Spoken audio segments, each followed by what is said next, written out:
সুলতান মাহমুদ জানেন তারা কোথায় যাবে। এবার কৌশল কইরা সুলতান মাহমুদ গজনবী বাড়িতে রইয়া গেলেন। কৌশল কইরা রইয়া গেছে বলে যাও আইতাছি যাও। চারজনে মনে মনে মহা খুশি, ইচ্ছা মতো চুরি করলাম রে, কেউ খবর টের পাইল না। এবার চার চোরা চলে গেছে। দিনের বেলা সুলতান মাহমুদ আইন শৃঙ্খলা বাহিনীরে ডাক দিয়া বলতাছেন, অমুক জায়গায় যাইয়া দেখবা চার চোরা আছে, মাল সহ এদের গ্রেফতার করে আমার দরবারে নিয়ে আইও। দিনের বেলা বাদশাহী পোশাক লাগাইয়া আসন গ্রহণ করছেন, বাদশাহী আসনে বইছেন। আইন শৃঙ্খলা বাহিনী জায়গা মতো গিয়া তাদেরকে গ্রেফতার কইরা এবার বাদশার দরবারে হাজির। বাদশাহ অর্ডার অর্ডার অর্ডার, মাল সহ চার চোরকে ধরা হইল। আইন শৃঙ্খলা বাহিনী ধরলো মাল সহ। আবার মাল দেখা যায় রাজকীয় মাল, বাদশার বাড়ির মাল। তাদের বিরুদ্ধে রায় দেওয়া হইল, এদের ফাঁসি কার্যকর হইব। কি করা হইব? ফাঁসি। তিনটায় কয়, এই তুই না কইসলে তোর কোন চৌকো আছে, রাত্রে দেখলে দিনে চিনস, দেখছাই চিনস নি কথা বুঝছেন না? চিনস নি দেখ, যে বলছিল চুকে আমার গুণ, এ হয় ও বাদশা জাহাপনা শুনো, রায় দিছেন ফাঁসি কার্যকর করবেন, কোনো দুঃখ নাই। তবে আমি তো বলছিলাম রাত্রে দেখলে দিনে চিনি। বাদশা গো সুবহানাল্লাহ কইতাই না? আপনিও ছিলেন আমাদের সাথে, আপনি না বলছিলেন ফাঁসির রায় হইলে দাড়ি দিয়া যারা দিলে খালাস হইয়া যায়। আমরা চারজনে চারটা গুণ কাজে লাগাইলাম, এবার আপনারটা বাকি রইয়া গেছে, আপনারটা বাকিও কাজে লাগাই। সুবহানাল্লাহ কইতাই না? কাজে লাগাই। সুলতান মাহমুদ বলেন, ও চোরেরা শুনো, কথা ঠিকই বলেছো, আমি তোমাদের সাথে ছিলাম, আমি কথাও দিয়েছিলাম দাড়ি দিয়া যারা দিলে ফাঁসির রায় খালাস হইয়া যায়। আমি তোমাদের সাথে কিছু সময় কাটাইলাম, আমার সাথে তোমাদের কিছু পরিচয় হয়ে গেল, সম্পর্ক হয়ে গেল। এই সম্পর্কের কারণে আমি তোমাদেরকে খালাস দিয়া দিলাম। ও মুরব্বী বাবা, ও যুবক ভাই, খালাস পাওয়ার পরে চার চোর যখন বাদশার দরবার থেকে বের হইয়া গেল, কিছু দূরে যাওয়ার পর একজন আর একজনের সাথে পরামর্শ করে হয়, হাই রে হাই করলাম কি, জীবন তো একবারে নষ্ট করে পালাইলাম। অল্প সময় বাদশার সাথে আমাদের খাতির হওয়ার কারণে, অল্প সময় কাজে লাগানোর কারণে ফাঁসির রায় থেকে বাঁচিয়া গেলাম। আজকে যদি সেই মালিক আল্লাহ রাব্বুল আলামিনের সাথে খাতির লাগাইতে পারতাম, সেই মালিকের সাথে যদি সম্পর্ক করতে পারতাম, জাহান্নামের আগুন থেকে আল্লাহ আমাদেরকে নাজাত দিয়া দিত। কিন্তু এই আয়াতের মাঝে দুইটা জিনিসের কথা আল্লাহ বলছেন, যেটা করলে দুনিয়াতেও ফায়দা হয়, পরকালেও ফায়দা হয়। গভীর মনোযোগ দিয়া শুনেন, তাকে দেখেন আল্লাহর ভয়ের কত দাম। যতক্ষণ পর্যন্ত মুমিন আল্লাহর ভয় তার অন্তরের ভিতরে ঢুকাইতে না পারবে, ততক্ষণ পর্যন্ত মুমিন বান্দা গুনাহ থেকে বাঁচিয়া থাকতে পারবে না। কথা ঠিক না? যদি আল্লাহর ভয় অন্তরে থাকে তাহলে গুনাহ থেকে সে বাঁচতে পারে, আর গুনাহ থেকে বাঁচাই হইল আসল।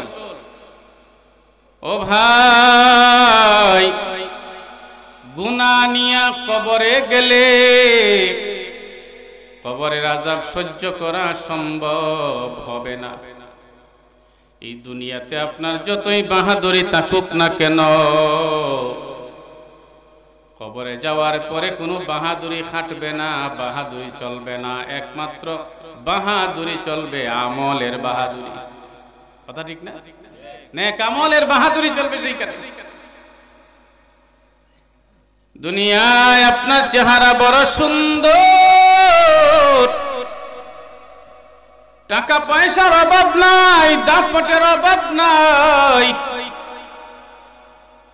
কিন্তু যদি আপনার আমল নামায় নেকের পরিমাণ না থাকে, কবরে গেলে অবস্থা বড় খারাপ হয়ে যাবে। আর যদি আল্লাহর ভয় অন্তরের ভিতরে থাকে, দুনিয়াতে থাকা অবস্থায় গুনাহের কাজ থেকে বাঁচিয়া থাকা যাবে, আমল নামায় নেকিও জমা হবে। তাকায়াতে করে মুসলমান, বনি ইসরাইলের 3 ব্যক্তি পাহাড়িয়া রাস্তা দিয়ে যাইতেছে, সফরে লাগিয়া গেল। যাইতে যাইতে হঠাৎ করে বৃষ্টি শুরু হয়ে গেল। কোথায় আশ্রয় নিবে? বৃষ্টি থেকে বাঁচার জন্য একটা গর্তের ভিতরে আশ্রয় নিল। 3 বন্ধু মিলিয়া গর্তের ভিতরে থাকে। উপর থেকে পাথর গড়াইয়া আইসা গর্তের মুখের মাঝে চাপা দিয়া বইছে। বাহির হওয়ার সময় বন্ধু 3 জন মিলিয়া এইভাবে ধাক্কা দেয়, পাথর সরে না। বলুন দেখি মনের মাঝে টেনশন আসবে কি আসবে না? গর্তের ভিতরে আটকা পড়ছে, কত টেনশন। কোথায় আটকা পড়লে পরে বোঝা যায় বাহিরে থাকার দাম যে কত। মানুষ যখন জেলে গিয়ে আটকা পড়ে তখন হারে হারে বুঝে বাহিরে থাকার দাম কত। তখন বুঝে কেন রে আমি অপরাধ করলাম, কেন রে আমি অপরাধের মাঝে জড়িত হইলাম, আজকে জেলের ভিতরে বন্দী। কথায় কথা মনে হয় বেশ কয়েক বছর আগে আমি আর সুনামগঞ্জের আরেকজন বক্তা তাহির আহমদ জামলাবাদী ভাই সিলেটে গেলাম প্রোগ্রাম করার জন্য। জোহরের নামাজের পরে সিলেটের আলহামরাতে একটা বিয়া ছিল 7 তলায়। লিফটে উঠলাম, উপরে যাব বিয়া খাইয়া তারপরে মাহফিলে যাব। লিফটের একটা ধারণ ক্ষমতা আছে, ওভারলোড যদি হয়ে যায় তখন লিফট আর উপরের দিকে উঠতে পারবে না। কারো কথা কেউ মানে না, ওভারলোড হয়ে গেল ধারণ ক্ষমতার বেশি হওয়ার কারণে। সুইচ দেওয়ার পর উপরে যাওয়ার কথা আর নিচে চলে গেছে, বডির সাথে লাগিয়া গেছে, দরজা খুলে না। 15 মিনিট হয়ে গেল। আমিও সেই সময় ভিতরে এক একজন খতমে ইউনূসের দোয়া পড়তে পড়তে অবস্থা খারাপ। কারণ বিপদের সময় খতমে ইউনূসের দোয়া পড়া লাগে। কথা ঠিক না? এখন যারা বিপদে পড়ছে খতমে ইউনূসের দোয়া তো জ্বালায় পড়তো না, কারণ এখন সরকারের নাম ইউনূস। কথা বন্যা দেখি কবতে বিপদে পড়ছি আর ইউনূসের দোয়া পড়তাম নি, ও কথা হইব। খতমে ইউনূসের দোয়া পড়তেছেন সবাই পড়ে, আমিও পড়ি। 15 মিনিট হয়ে গেল, ঘাম বের হয়ে যাইতেছে, প্রত্যেকের ঘাম। এরপরে ফোন দিয়া কোনোভাবে জানানো হইল বাহিরে, রেঞ্জ দিয়া নাট খুললে আর তারপরে খুলছে। মাত্র 15 মিনিট সময় গেল। বাহির হওয়ার পরে আমরা হারে হারে বুঝলাম বন্দী হওয়ার যন্ত্রণা কত। ও মুসলমান ইমানদার, বন্ধু 3 জনে ধাক্কা দেয়, পাথর সরে না। এবার গর্তের ভিতরে তাইকাই পরামর্শ করে, কয় দুস্থ কি করা যায়, আসেনি কিছু? থাকলে উসিলা পেশ কইরা মাওলার দরবারে দোয়া কর, যাতে এই দোয়ার উসিলাতে আল্লাহ গর্তের মুখ থেকে পাথর সরাইয়া দেয়। একজনে দোয়া করে, হয় আমার আছে একটা। বলে কি? হয় আমি মায়ের খেদমত করতাম। সুবহানাল্লাহ বলে। মায়ের খেদমত করা কষ্ট লাগে, খুব বেশি কষ্ট লাগে তখন। যখন দেখি যে সন্তান তার বাবারে মারে সম্মান করে না, খেদমত করে না, ভরণ পোষণ করে না, তখন কষ্ট লাগে। ও যুবক ভাই, তোমাকে আল্লাহ জ্ঞান দান করছেন, তোমার বিবেক এতই নষ্ট হয়ে গেল যে বাবা যে মা সন্তানের জন্য জীবনের রক্তটারে পানি করছেন, ওই বাবা ওই মা এত মহব্বত আর ভালোবাসা দিয়া সন্তান লালন পালন করার পরে আজকে তুমি বড় হইছো, তোমারে বিয়া করাইছেন, তোমারও সন্তানাদি হইল, এইবার মা বাবার মায়া অন্তর থেকে বের করে দিলাই, তোমার গুলার মায়া অন্তরে ঢুকাইলাই। তোমার মতো নিমক হারাম দুনিয়াতে কেউ নাই। কথা বলেন ঠিক না? দোয়া করছে আল্লাহ, আমার মায়ের খেদমত আমি করতাম, তুমি তো জানো, তোমার জন্য করতাম। যদি তোমার জন্য হ্যাঁ থাকে তাহলে দোয়া কবুল করো আর পাথর সরাইয়া দাও। সঙ্গে সঙ্গে দোয়া কবুল হয়ে গেছে। সুবহানাল্লাহ বলে 3 ভাগের 1 ভাগ সরিয়া গেল। এবার দুইজনে কয়, এই তোর আছে নি? কয় আমারও একটা আছে। কয় আমার বাড়ি একজন কামলা থাকতো, একদিনের রোজের টাকা ফালাইয়া চলে গেল, আমি ওই টাকারে বাড়াইতে এক পর্যায়ে তার যথেষ্ট পরিমাণে টাকা হয়ে গেল। এবার অনেক বছর পর যখন ওই কামলার সাথে দেখা হইল, আমি তার পাওনা ফিরাইয়া দিলাম। আল্লাহ গো, তুমি তো দেখছো, যদি তার টাকাগুলি আমি আত্মসাৎ করতাম, মরণের আগেও সে কখনো আমার সামনে চাইতে পারতো না। আল্লাহ, তোমার জন্যই করলাম, কবুল করো। দোয়া কবুল হয়ে গেল। পাথর আরো 1 ভাগ সরছে। সুবহানাল্লাহ বলেন। আমরা তো কামলার টাকা নিয়ে ঘোরাগাড়ি করি, কথা বলেন ঠিক না? কামলা আজকে ধরছেন, কাজ করছে, কালকে দিবনি সকালে, এইটা কোন কিতাব হয়েছে? উনি কাজ করছে, আজকে ওনার টাকা দিয়ে দিব সাথে সাথে, কালকে সকালে দিব। 2 দিন ঘুরায়, 3 দিন ঘুরায়। এটা হইল খারাপ অভ্যাস। এটা কি অভ্যাস? খারাপ অভ্যাস। দুইজনে মিলিয়া কয়, আমরা দুইজনে তো 2টা নিয়ে দোয়া করলাম, দেখো তোমার আসেনি? আমার একটা আছে। কি? আমার একটা হলো আমার চাচাতো বোন আমার কাছে গেল, টাকার জন্য গিয়া হইছে, ভাই বিপদে পড়লাম, আমারে কিছু টাকা ধার দেও, অন্য সময় দিয়া দিব। আমি সুযোগ পাইলাম, আমি আমার চাচাতো বোনকে বললাম কিছু টাকা দিতে পারি, তবে শর্ত আছে। সেই শর্ত হইল আমার কথা তোমাকে মানতে হবে, আমি যা চাই তা তোমাকে মানতে হবে। বাধ্য হইয়া আমার বোন মানল, কথা মতো পার্সোনাল কামরায় দেখা করলো।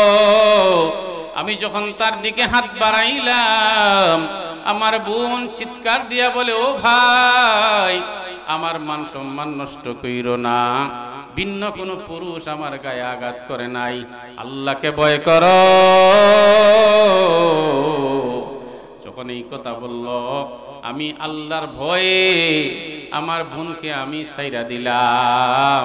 আল্লাহ গো, তুমি দেখছো এমন রুমের ভিতরে ছিলাম, যদি তোমার ভয়ে তারে আমি না ছাড়তাম, দুনিয়ার কোনো মানুষ দেখতো না। আল্লাহ, তুমি তো দেখছো তোমার ভয়ে আমি তারে ছাইরা দিছি, যদি তোমার জন্য কইরা থাকি,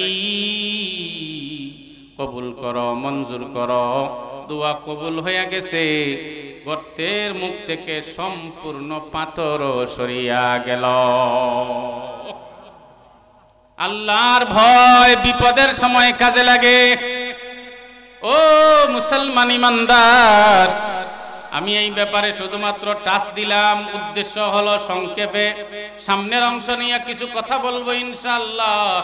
আল্লাহ বলেছেন, ওয়াকুনু মা'আস সাদিকিন, সত্যবাদীদের সাথে চলো। এটা আল্লাহর কথা। সত্যবাদীদের সাথে চলো, ভালো মানুষের সাথে চলো, আল্লাহওয়ালাদের সাথে চলো। এতে দুনিয়াতেও ফায়দা হবে, পরকালেও ফায়দা হবে। একটা কথা আছে, সঙ্গ গুণে লোহাও জ্বলে বাসে। জোরে বলুন ঠিক কিনা? সঙ্গ গুণে লোহাও জ্বলে বাসে। আল্লাহ বলছেন সত্যবাদীদের সাথে থাকো। আর আমাদের সমাজের মাঝে কিছু বাটফার আছে, ওরা সত্যবাদীদের সাথে থাকা বলবো দূরের কথা, বরং আজে বাজে কথা হইয়া মানুষকে বিভ্রান্ত করে।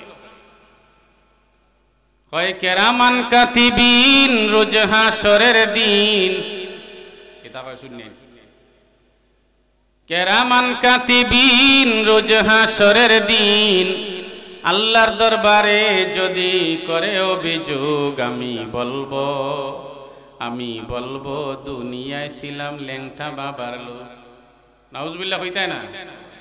কথাটা হইছে। ল্যাংটা বাবা, যে ল্যাংটা থাকে এ বাবা হয় কেন? কথা বুঝুন না? যে ল্যাংটা থাকে এ বাবা হয় কেন? হে যে কইল আমি বলবো দুনিয়ায় ছিলাম ল্যাংটা বাবার লোক, হাসরের মাঠে গিয়ে এই কথা কইব। হাসরের মাঠ কি তার শ্বশুর বাড়ি নাকি? তার মনে যা চায় তাই কইব। শ্বশুর বাড়ি গেলে তো কিছু ডং ডাঙ্গা করবা করে, এই যে করলে শ্বশুর শাশুড়ি শ্বশুর বাড়ির মানুষেরা মান্যা নেয়, দামান আইছে কিছু আগর বাগর করবই। কথা ঠিক না নি? হাসরের ময়দানে যে হে কইলো বলবো ল্যাংটা বাবার লোক, ল্যাংটার অবস্থা খারাপ হয়ে যাবে, কারণ ল্যাংটা তো তার কোনো বিধানই নেই। কথা ঠিক না? হাসরের ময়দানের অবস্থা এমন হবে, সমস্ত নবী রাসূল পর্যন্ত নফসি নফসি বলবেন, একমাত্র আমাদের নবীজি সারা। আমাদের নবীজি বলবেন রব্বি হাবলি উম্মতি, আল্লাহ আমার উম্মত রে বাঁচাও, আমার উম্মত রে বাঁচাও। যে নবী উম্মতের পাগল, ওই নবীর উম্মত দুনিয়াতে হওয়ার পরে নবীর কথা না বলিয়া যখন বলে ল্যাংটা বাবার কথা কইব, বলুন দেখি নবী তারে সুপারিশ করবো নি? কথা হই না দেখি? যদি কইতো আমি বলবো দুনিয়ায় ছিলাম বিশ্ব নবীর উম্মত, তাহলে তো কথাটা সুন্দর হইতো। এই কথা হয় না। আরেকটা কয় ফানি গড়গড়াইয়া পড়তাছে, বাবা আমায় ডাকতাছে। নাউজুবিল্লাহ কইতেন না? শয়তান কারে কয় চিন্তা করছেন নি? বাপ মানে তার পীররে বুঝাইছে। গাজীনগরের সাহেব রহমতুল্লাহ আলাইহির কাছে গেলে সাবে তো আগেই দাড়ি রাখবাইনি, নামাজ পড়বাইনি, পর্দা করবাইনি, মা বাপের খেদমত করবাইনি, মূল কথাগুলি আগে সামনে আইতো। আর বাবা আমায় ডাকতাছে, গানি গড়গড়াইয়া পড়তাছে, এটা তো প্রশ্নই আয় না। মা কথা হই না? ঠিক না? শয়তানে বুঝাইছে। আচ্ছা বাপের যদি পানি পড়ে, পানি মানুষের শরীর থেকে পানি কি উফরিতে পড়ে? কথা বুঝেন না? উফরিতে পড়ে নি? নিশ্চিত পানি বললে বাপে ডাকতে পারে? এত বড় শয়তান। ও মুসলমান ইমানদার, আল্লাহ বলেছেন সত্যবাদীদের সাথে থাকো। সত্যবাদীদের সাথে থাকলে ফায়দা হয় কত। কথা মনে হয় আপনাদেরকে একটা ওয়াকিয়া শোনাই, মনোযোগ দিয়ে শুনেন। এরপরে আমরা দোয়া কইরা বিদায় হব ইনশাআল্লাহ। সত্যবাদীদের সাথে থাকলে অল্প সময় ফায়দা হয়। এক জমানা সোহবতে বা আউলিয়া, বেহতরাজ সদ সালাত বেরিয়া। আউলিয়ারা হস্তে কুদরত আজলা, তীর জুস্তা বাজার আন্দাজে হাওয়া। কারে পাকা রাকিয়া সাজ খুদ মাগির, গরচে মানন্দর না বেস্তান শেরশির।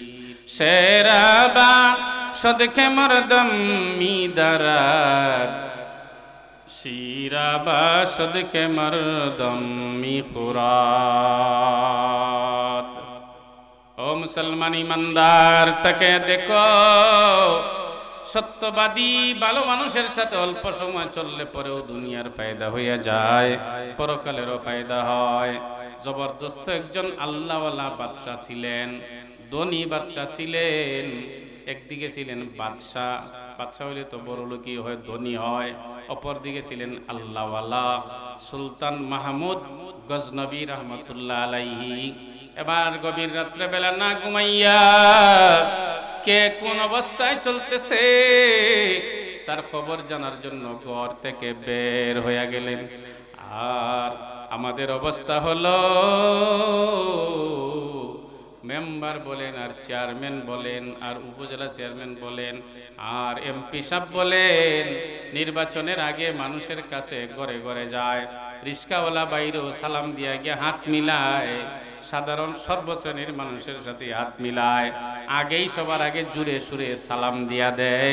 ফাঁস করবার পরে আর খুঁজিয়াই পাওয়া যায় না। বাজারে হাঁটিয়া খবর নিব দূরের কথা, পিএস এর সাথে যোগাযোগ কইরাও দেখা মিলে না।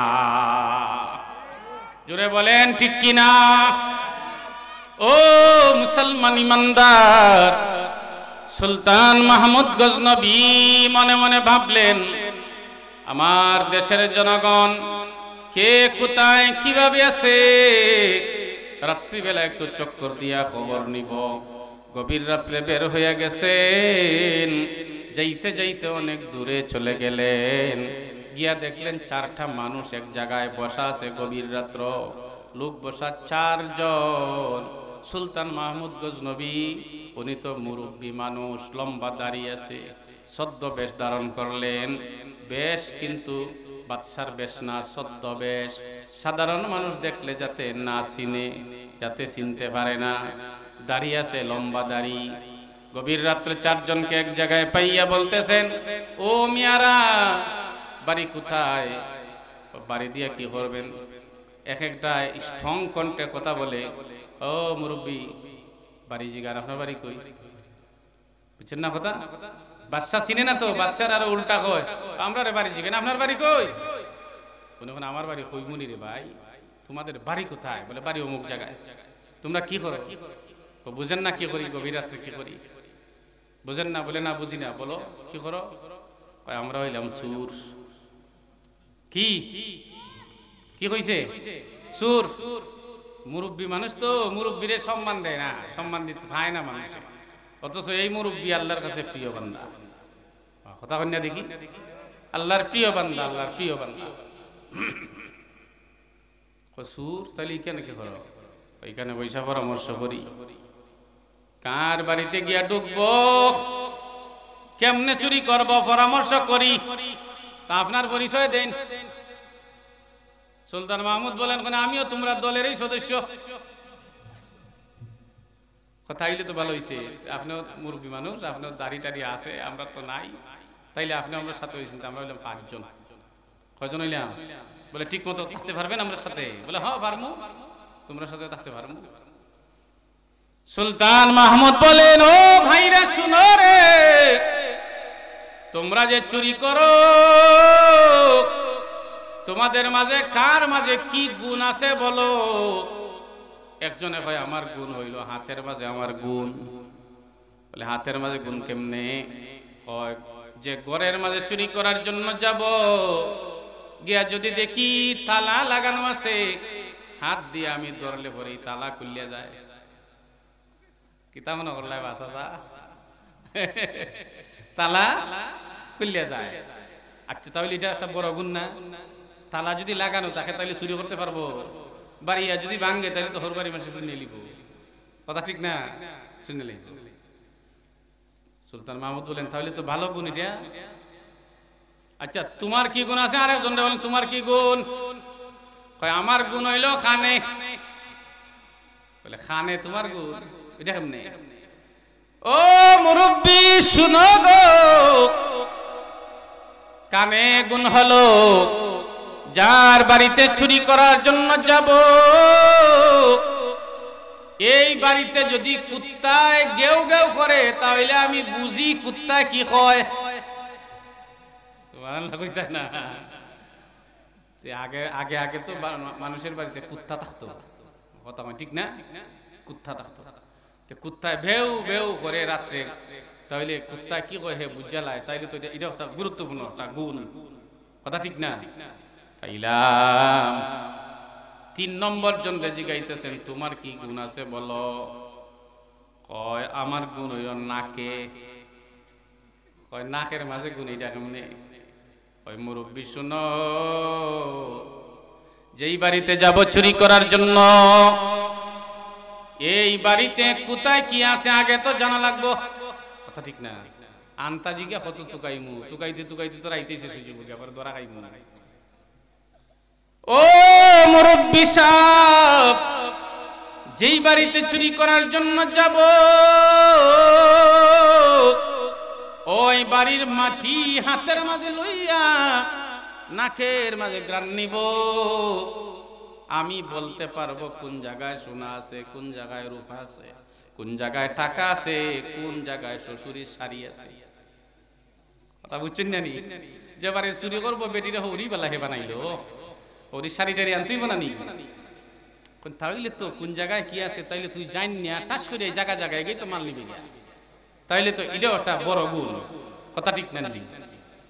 পাইলাম 4 নম্বরে আরেকজনকে বলতেছেন, বলো তোমার কি গুণ?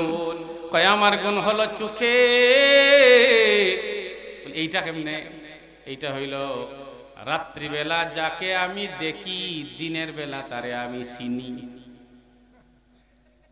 রাত্রিবেলা যারা দেখি, দিনের বেলা তারে আমি চিনি, কারণ রাত খেয়ে আছে, খেয়ে কোন জায়গায় দেখলে আমি দিনে তারা দেখে চিনালি। তাহলে এটাও তো একটা বড় গুণ। 4 জনে মিলিয়া কয়, ও মুরব্বী, আমরা 4 জনের 4 গুণের কথা কইলাম, আপনি যে আমাদের দলে আইয়া যোগ দিছেন, বলেন আপনার কি গুণ আছে? আপনারা তো গুণ থাকা লাগবে।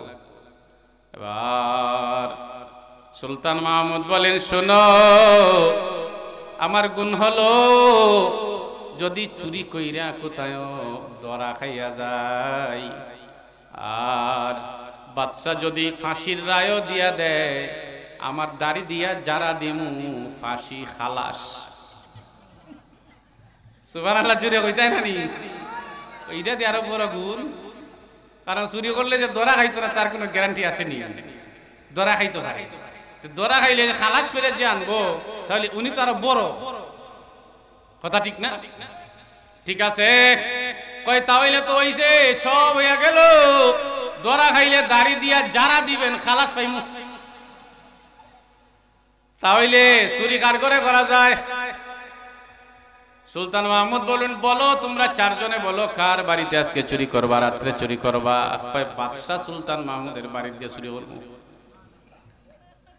মালিক লোকে নি, মালিক লোকে নি, এরা তো চিনছে না, মন্দির বানিতে চিনছে না তো। কয় বাদশার বাড়িতে গিয়ে আজকে চুরি করবো। সুলতান মাহমুদ বলেন, ঠিক আছে চলো, বাদশার বাড়িতেই যাও। পরিচয় দেন নাই। এবার বাড়িতে ঢোকার পর কুত্তায় গেউ গেউ করে উঠছে। 3 জনে কয়, এই তুই যে কইছিস কানের মাঝে তোর গুণ আছে, কুত্তার শব্দ বুঝোস? কুত্তা ছিলে কিতা কয়, অর্থ কর দেখি। এই শোনো, মাথা নষ্ট রে। কুত্তায় কয়, ও সুর বাইরা, মালিক তোমরা সাথে আছে। অর্থ ঠিক করছি না করছে না? কথা বল না, ওই ভীষণের বাইরে বুঝতেছি না, অর্থ হে অনুবাদ ঠিক মতো করছে না?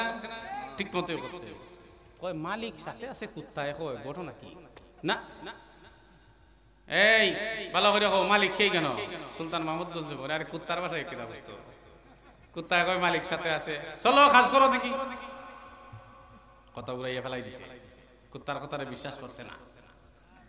এবার আরেকজন রে কয়, তুমি যে বলছিলে তোমার গুণ হইল নাকে, মাটি নিয়া কোথায় কি আছে বলো? মাটির গ্রান সংগ্রহ কইরা, মাটির গ্রান লইয়া সে বইলা দিল, অমুক জায়গায় সোনা আছে, অমুক জায়গায় রূপা আছে, এই আছে সেই আছে, আগর বাগর যা আছে সব বইলা দিছিল। দরজা তালা মারা, দরজা খুলো। এই তোর হাতের মাঝে কইছিল না গুণ, যা তালার মাঝে দরজা টাস টাস করে তালা খুলিয়া গেছে। কাজে লাগছে নি? না লাগছে না? বাদশার ঘরের ভিতরে ঢুইকা সব কিছু জায়গা থেকে আনিয়া ইচ্ছা মতো চুরি কইরা গাট্টি গুট্টি সব বস্তা বাঁধছে, এবার যাওয়ার পালা। তাদেরকে কেউ বাধা দেয় না, বাধা দেয় না। সুলতান মাহমুদও তাদের সাথে সাথে আছেন। কোথায় যাবে তিনি জানেন কি জানেন না? জানেন, কারণ একসাথেই তো গল্প গুজব হইছে, ভাইয়া বি হইছে, বন্ধু হইছে। ওই যে কয় না, বিরিকুর যারা আছে যে এক জায়গাতে বইলে পরে পরিচয় তাহক আর না তাহক, কয় ভাই একটা বিড়ি দে, কথা কই দেখি কয় কিনা কয় না, কয় একটা বিড়ি দেবে না ভাই। তার বাড়ি একজনের বাড়ি লুকিয়া ছাত্র, আর একজনের বাড়ি লুকিয়া মনে করেন বানিয়ে আসো। দুইজন নৌকাত বইছে, দুইজনে বিড়ি খায়। আস্তে আস্তে দাঁড়ো যায়, দাঁড়ো গে মুখে দিছে, বুঝিলে বিড়ি খায় দিনা খায় না। কয় ভাই আগুন আছে নি? তাহলে দে, মেস যদি তাকে তো বুঝবো বিড়ি খায়। ফানকুর যারা আছে, আমার এই মুরব্বীর নাম বইয়া লাভ নাই, আমরা এই এলাকা এক মুরব্বী সব আসলাম, মুরব্বী মানুষ, গ্রাম্য মুরব্বী। তো উনি বাজারে গেলেই তো ওই যে যাত্রী সাউরি থাকে, এখানে তো বাজার বারে অনেক মেয়েরা মহিলারা গিয়ে বসে এখানে। তো ও এইদিকে খালি মুরব্বী বাজারে গেলে খালি মহিলা বলে চাইতে চাইতে খালি গিয়া উনি আটা আটি কথা গিয়া হয়তো মুরব্বী মহিলা হোক আর আদা পয়সা হোক গিয়া হয়তো সাদা আছে, বুঝছেন না কথা মনে হয় সাদা, বুঝেনি সাদা ফান খাওয়ার লগে হয়তো বেটি সাদা আছে নি, মাঝে মাঝে হয়তো সুন আছে নি বেটি, তার মাথা নিয়ে আর কি হইল অবস্থা। চার যেটা খাই হোক বেটায় আবার খাই দেয়। সুলতান মাহমুদ জানেন তারা কোথায় যাবে। এবার কৌশল কইরা সুলতান মাহমুদ গজনবী বাড়িতে রইয়া গেলেন, কৌশল কইরা রইয়া গেছে, বলে যাও আইতাছি যাও। চারজনে মনে মনে মহা খুশি, ইচ্ছা মতো চুরি করলাম রে, কেউ খবর টের পাইল না। এবার চার চোরা চলে গেছে। দিনের বেলা সুলতান মাহমুদ আইন শৃঙ্খলা বাহিনীরে ডাক দিয়া বলতাছেন, অমুক জায়গায় যাইয়া দেখবা চার চোরা আছে, মাল সহ এদের গ্রেফতার করে আমার দরবারে নিয়ে আইও। দিনের বেলা বাদশাহী পোশাক লাগাইয়া আসন গ্রহণ করছেন, বাদশাহী আসনে বইছেন। আইন শৃঙ্খলা বাহিনী জায়গা মতো গিয়া তাদেরকে গ্রেফতার কইরা এবার বাদশার দরবারে হাজির। বাদশাহ অর্ডার অর্ডার অর্ডার, মাল সহ চার চোরকে ধরা হইল। আইন শৃঙ্খলা বাহিনী ধরল মাল সহ। আবার মাল দেখা যায় রাজকীয় মাল, বাদশার বাড়ির মাল। তাদের বিরুদ্ধে রায় দেওয়া হইল, এদের ফাঁসি কার্যকর হইল। কি করা হইব? ফাঁসি। তিনটায় কয়, এই তুই না কইছিলে তোর কোন চৌকো আছে, রাত্রে দেখলে দিনে চিনস, দেখছাই চিনস নি কথা বুঝছেন না? চিনস নি দেখ, যে বলছিল চুকে আমার গুণ। এ হয় ও বাদশাহ জাহাপনা শুনো, রায় দিছেন ফাঁসি কার্যকর করবেন, কোনো দুঃখ নাই। তবে আমি তো বলছিলাম রাত্রে দেখলে দিনে চিনি। বাদশাহ গো, সুবহানাল্লাহ কইতাই না? আপনিও ছিলেন আমাদের সাথে, আপনি না বলছিলেন ফাঁসির রায় হইলে দাড়ি দিয়া যারা দিলে খালাস হইয়া যায়। আমরা চারজনে চারটা গুণ কাজে লাগাইলাম, এবার আপনারটা বাকি রইয়া গেছে, আপনারটা বাকিও কাজে লাগাই। সুবহানাল্লাহ কইতাই না? কাজে লাগান। সুলতান মাহমুদ বলেন, ও চোরেরা শুনো, কথা ঠিকই বলেছো, আমি তোমাদের সাথে ছিলাম, আমি কথাও দিয়েছিলাম দাড়ি দিয়া যারা দিলে ফাঁসির রায় খালাস হইয়া যায়। আমি তোমাদের সাথে কিছু সময় কাটাইলাম, আমার সাথে তোমাদের কিছু পরিচয় হয়ে গেল, সম্পর্ক হয়ে গেল। এই সম্পর্কের কারণে আমি তোমাদেরকে খালাস দিয়া দিলাম। ও মুরব্বী বাবা, ও যুবক ভাই, খালাস পাওয়ার পরে চার চোর যখন বাদশার দরবার থেকে বের হয়ে গেল, কিছু দূরে যাওয়ার পর একজন আর একজনের সাথে পরামর্শ করে হয়, হাই রে হায়, করলাম কি, জীবন তো একবারে নষ্ট করে ফেলাইলাম। অল্প সময় বাদশার সাথে আমাদের খাতির হওয়ার কারণে, অল্প সময় কাজে লাগানোর কারণে ফাঁসির রায় থেকে বাঁচিয়া গেলাম। আজকে যদি সেই মালিক আল্লাহ রাব্বুল আলামিনের সাথে খাতির লাগাইতে পারতাম, সেই মালিকের সাথে যদি সম্পর্ক করতে পারতাম, জাহান্নামের আগুন থেকে আল্লাহ আমাদেরকে নাজাত দিয়া দিত। ও মুসলমান ইমানদার, কিতাবের মাঝে লিখছেন ওই চার চূড়া এমন ভাবে আল্লাহর দরবারে তওবা করলো, একেবারে খাঁটি আল্লাহর ওলি হইয়া দুনিয়া থেকে বিদায় নিল। আওয়াজ দিয়া বলুন সুবহানাল্লাহ। ও মুরব্বী বাবা, ও যুবক ভাই, কাল কিয়ামতের ময়দানে কঠিন হাসরের মাঠে আমার আল্লাহ প্রয়োগ করবেন। কারণ নবীজি তো বলেছেন, মান তাশাব্বাহা বিকৌমিন ফাহুয়া মিনহুম, যার সাথে যার মহব্বত তার সাথে তার কিয়ামত হবে। এই দুনিয়াতে যদি হক্কানি আলেমের সাথে সম্পর্ক রাইখা যান, আলেমের সাথে হাসর হবে। চোরের সাথে সম্পর্ক রাখলে চোরের সাথে হাসর হয়ে যাবে। মসজিদের সাথে যদি অন্তরের সম্পর্ক রাখেন, মসজিদের সাথে আপনার হাসর নসিব হয়ে যাইব। হাসরের ময়দানে আমার আল্লাহ দুনিয়ার সমস্ত মসজিদকে বলবেন, এ আমার ঘরেরা, তোমরা সবাই সব হইলা বাইতুল্লাহর শাখা, বাইতুল্লাহর সাথে মিশিয়া যাও। এরপরে আপনাদের এই মসজিদকেও বলবেন, বাইতুল্লাহর সাথে মিশিয়া যাও। আপনাদের ওই মসজিদ বলবে, মালিক আমি একা যাইব না, তাহলে কারে নিয়ে যাইতে চাও? বলে আমার প্রতিবেশীরে নিয়ে যাইতে চাই। তোমার প্রতিবেশী কারা?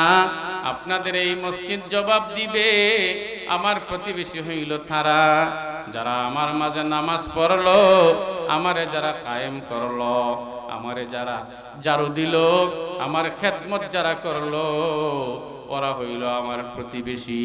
তাদেরকে নিয়ে আমি আজকে জান্নাতে যাইতে চাই।